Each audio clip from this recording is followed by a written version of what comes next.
Chaque année, lors de la Journée mondiale du rein, on essaie d'attirer l'attention sur l'importance de cette pathologie, sur ses conséquences fâcheuses à travers le monde. On admet actuellement qu'environ 10% de la population mondiale a une atteinte rénale chronique et dont la majorité l'ignore. Donc c'est pour la population marocaine, on aurait environ 3 millions. 3 millions de nos concitoyens qui auraient une atteinte rénale qui ne le savent pas pour la majorité. Donc ces 3 millions peuvent développer avec le temps une insuffisance rénale qui va s'aggraver avec le temps, étant donné que c'est la conséquence la plus grave de l'atteinte rénale chronique et qui nécessiterait la dialyse et la transplantation.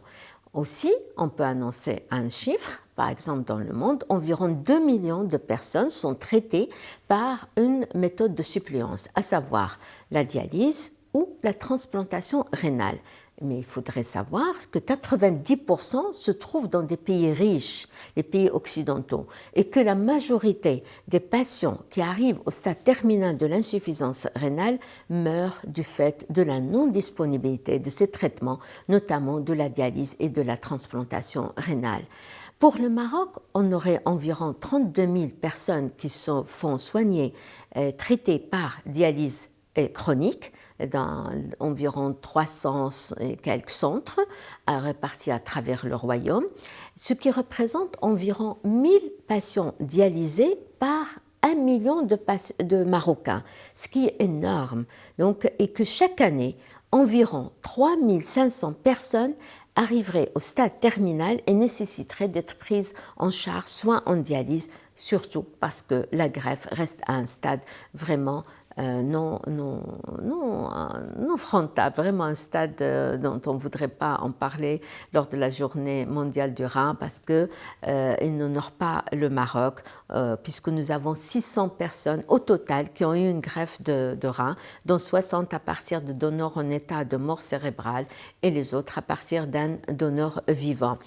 Cette incidence, c'est-à-dire l'augmentation du nombre d'insuffisants rénaux, l'augmentation de la fréquence et de sa morbidité et sa mortalité va continuer à augmenter et on aura environ pour l'année, par exemple 2020, l'insuffisance rénale chronique et la maladie rénale chronique va devenir la 5e principale cause de mortalité dans le monde, sachant que l'atteinte rénale est un facteur multiplicateur, c'est-à-dire qu'il aggrave les autres pathologies, notamment cardiaques, notamment donc pulmonaires, générales, atteintes générales, etc. Donc il les multiplie, il y a une grande morbidité et il peut entraîner la mort indirectement en aggravant différentes autres pathologies.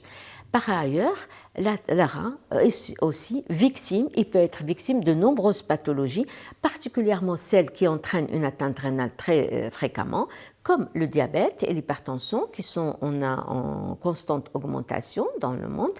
et surtout les médicaments, l'utilisation anarchique et toxique des herbes,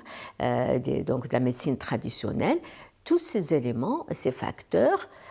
aussi le cancer, vont entraîner l'augmentation du nombre de patients atteints de maladies rénales chroniques. Le besoin en dialyse va continuer à augmenter et on ne peut pas continuer comme ça. C'est pour cette raison que personnellement, j'ai toujours attiré l'attention sur la prévention, sur comment arrêter l'apparition de la maladie rénale et comment ralentir ou stopper l'évolution quand la maladie rénale apparaît ou l'insuffisance rénale chronique apparaît. De même, notre association dans toutes ses activités, dans tous mes articles et mes publications, j'ai parlé et donné une place importante à la prévention, de la même chose en parallèle avec le développement de la transplantation d'organes. Il est donc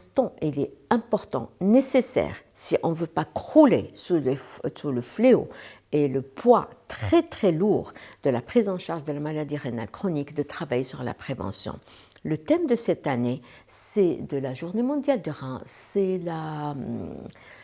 manque de sensibilisation, le manque d'information sur cette pathologie à différents niveaux, que ce soit au niveau du patient, de la société en général, des professionnels de santé, des organismes de couverture, des responsables de santé, qui fait que ça alourdit la vie et l'avenir